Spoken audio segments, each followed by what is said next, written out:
আড়াল থেকে সোনার সামনে কুন্তলা ও রুরির চক্রান্ত এনে সোনার ভুল ভাঙিয়ে দিল চারু। হ্যাঁ বন্ধুরা, এমনটাই দেখতে পাবো আমরা অনুরাগের ছোঁয়া ধারাবাহিকের আগামী পর্বগুলোতে।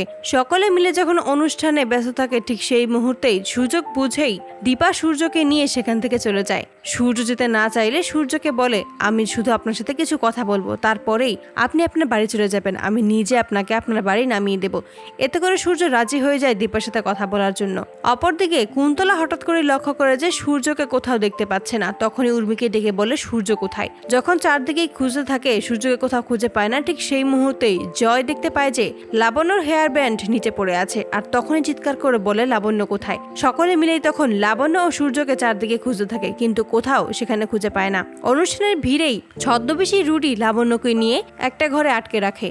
অপরদিকে কুন্তলা বুঝতে পারে যে নিশ্চয়ই দীপা সূর্যকে নিয়ে এখান থেকে পালিয়েছে, তাই সে নিজের গুন্ডাদেরকে ফোন করে সমস্তটাই বলে দেয়। হঠাৎ করেই দীপা ও সূর্যের গাড়ির সামনে কুন্তলার গুন্ডারা এসে উপস্থিত হয়। তখনই সূর্য গাড়ি থেকে নেমে যখন মারামারি করতে থাকে, তখনই তার হাতে চাকু দিয়ে আঘাত পায়। কাটা স্থানে তখন দীপা নিজের শাড়ি ছিঁড়ে বেঁধে দেয়। ঠিক সেই মুহূর্তেই দীপার দিকে এক পলকে তাকিয়ে থাকে সূর্য, ভাবতে থাকে যে সত্যি ও আমার আপনজন, সত্যিই আমার দীপা।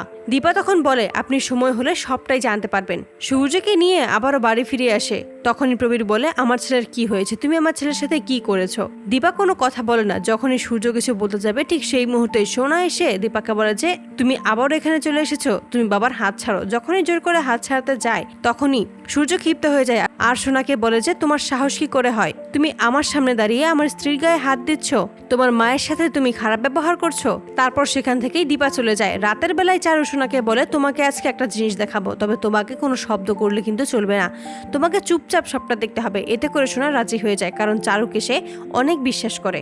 অপরদিকে ঘরের ভিতরেই কুন্তলা ও রুডি মিলে আবার চক্রান্ত করে ওই লাবণ্যকে দিয়ে।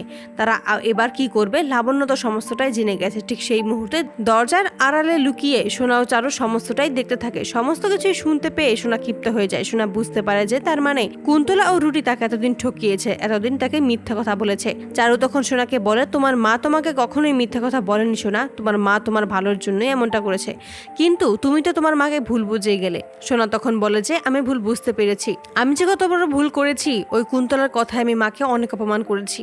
এবার আমি মায়ের কাছে ক্ষমা চাইবো, মাকে আমি আবারও ফিরিয়ে আনবো, মায়ের হারানোর সম্মান আমি আবারও ফিরিয়ে দেবো। তো বন্ধুরা, তোমরা এটাই তো চাওয়ার জন্য এভাবেই আড়াল থেকে সোনার সামনে কুন্তলা ও রুডির নোংরা চক্রান্ত আনতে পারে চারু? কমেন্টে জানাও। আর নিয়মিত আপডেট পেতে আমাদের চ্যানেলটি এক্ষুনি সাবস্ক্রাইব করে পাশে থাকো। ধন্যবাদ।